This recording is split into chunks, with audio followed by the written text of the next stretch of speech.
evening and welcome to Tucker Carlson Tonight. Happy Good Friday, if you can say that. Always a sort of mixed day, and today was no different. A radical black nationalist drove a car into two police officers near the Capitol in Washington this afternoon. One of the officers was killed along with a suspect. Now, what's interesting, and there's still much we don't know about this, we know very little, but this is one high-profile murder that didn't somehow set off an avalanche of hysterical media attacks on an entire racial group. You didn't see stories about how all black people are bad or blackness is a virus. And thank God. That stuff is garbage. It's poison. All decent people hate it. Attacking entire races is evil no matter what the race is. It's really hurting the country, and the people in power should stop doing it. Today, for once, they didn't do it. Thank God for small blessings. But that doesn't mean our leaders turned down the opportunity to leverage the tragedy. Of course they did. Ilhan Omar immediately called for gun control, even though the assailant apparently didn't have a gun, but just a knife. She's not a genius, as we've noted before. Then the usual experts told us the lesson was we need even more barbed wire around the Capitol. It's too open to the public, they said. To keep our democracy safe, we must wall off voters from the leaders who supposedly represent them. Well, that's already happening, of course, across the country, both physically in the green zone style barriers you suddenly see everywhere around government buildings, and also on a far deeper level, on a level that can't be undone as quickly as a fence. In a democracy, the people rule. If voters want something done over time, it happens. That's what self-government is. But what do you call a system in which all the really important decisions are made by big companies without any reference at all to what voters want? Well, that is not democracy. It's corporatocracy. And it's starting to look a lot like what we have now. Here's the latest example. Major League Baseball announced today it's pulling two of the biggest events in sports, the All-Star Game and the MLB Draft, out of the state of Georgia. Now, why is Major League Baseball weighing in on this? Why is it doing it? Well, because voters in the state of Georgia made a decision that the Biden administration doesn't like. And as with so many big corporations, Major League Baseball believes it now has veto power over the democratic process. And by the way, it may have veto power. We'll find out. In the case of Georgia, the state passed a law to reduce voter fraud. That law requires voters to provide some form of identification before they cast a mail-in ballot. That identification could be a driver's license or free state-provided ID. Georgia makes it pretty easy to prove who you are. There's nothing crazy about this law. In fact, it's hard to believe it wasn't already on the books in Georgia. It should have been. But when it was proposed, it sailed through the State House. Georgia's House of Representatives approved this bill by a 25-vote margin. The state Senate by a vote of 34 to 24. So unlike, say, Obamacare, it wasn't a squeaker. And you can see why. Nationally, the overwhelming majority of Americans agree with it. They support mandatory photo ID for voting.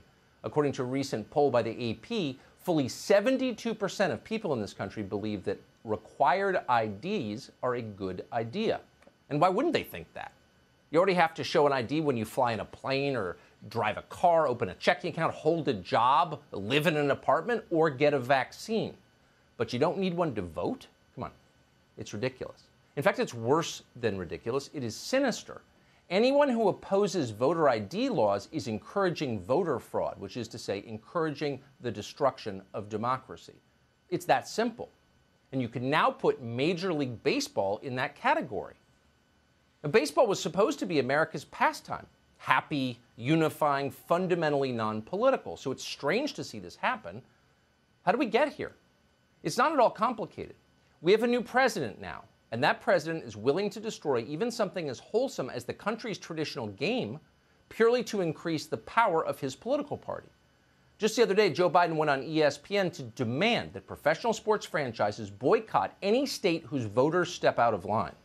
I think today's professional athletes are acting incredibly responsibly. I would strongly support them doing that. People look to them. They're leaders. Look at what's happened with the NBA as well. Look at what's happened across the board. The very people who are victimized the most are the people who are the leaders in these various sports. And it's just not right. This is Jim Crow on steroids, what they're doing in Georgia and 40 other states. So that's the considered judgment expressed out loud by the President of the United States. Georgia's voter ID law is Jim Crow on steroids. Asking people to show their identity before they vote is worse than segregation and lynching. It's Bull Connor and fire hoses and snarling German shepherds on steroids. You got to wonder how long our leaders can keep saying things like this, reckless things like this, before they really cause the society to fall apart. Joe Biden seems determined to find out. One thing Biden doesn't seem very interested in is his own home state, Delaware.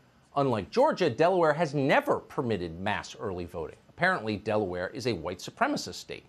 About 80% of Georgia voters cast their ballots early last fall. In Delaware, that number was 29%. So why isn't that voter suppression? Why isn't it racism? Well, because Delaware is a one-party state controlled by the Democrats. It's working for them. They're not going to change it. Georgia, by contrast, is a swing state. So, in the estimation of Joe Biden, it is worth using racially divisive lies to win it for his party permanently. According to Joe Biden, the real problem with Georgia's new election law is that it could cause dangerous dehydration. What I'm worried about is how un-American this whole initiative is. It's sick. It's sick. Deciding in some states that you cannot bring water to people standing in line, waiting to vote. Deciding that you're going to end voting at 5 o'clock when working people are just getting off work. Every word of that was false. Maybe the Washington Post will start a Joe Biden lie meter. Just kidding. In fact, the Georgia law bans political organizations from bringing gifts to people who are standing in line to vote. That's called electioneering. It is banned in an awful lot of places, probably where you live. But there is no prohibition in Georgia or anywhere else against people getting water and food in line if it comes from someone other than a political operative, if it comes from a friend or family member, for example. And by the way, they can also bring their own water.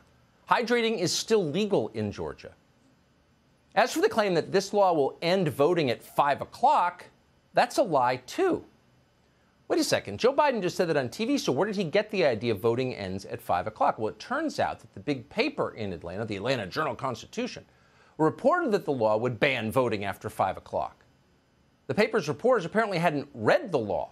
They had to append this correction to their piece, which effectively was the same as admitting they were repeating talking points without doing any research, which is what they were doing.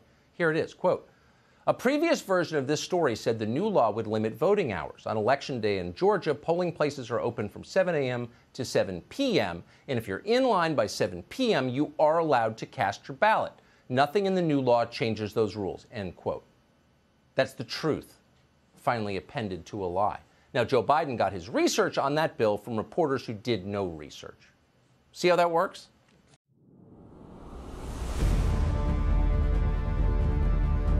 I would like to take a moment to thank all these people who are members and subscribers on Subscribestar. Your support helps keep this channel going. And if you'd like to become a member or a subscriber, please look down in the description below. Thank you yet again, and God bless.